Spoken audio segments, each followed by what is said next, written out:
How to use the same WhatsApp in two phones. Yes, one WhatsApp on two different phones. So, here's my WhatsApp on this phone. You can see I already have some chats, and there are photos inside as well. Alright, let's move to the second phone. First, download and install WhatsApp, and then open it.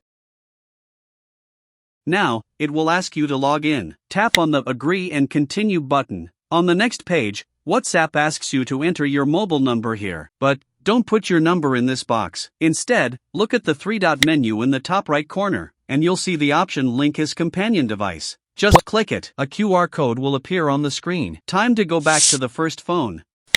Open WhatsApp, tap on the three-dot menu at the top right, then choose Linked Devices. On the next page, you'll see the button Link a Device. Tap on that. Click Continue. It will now ask you for camera permission, just allow it. Your phone's camera will open. Now, simply scan the QR code that's showing on your second phone screen. Wait for a moment.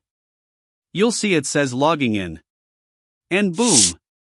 The same WhatsApp account is now open on the second phone.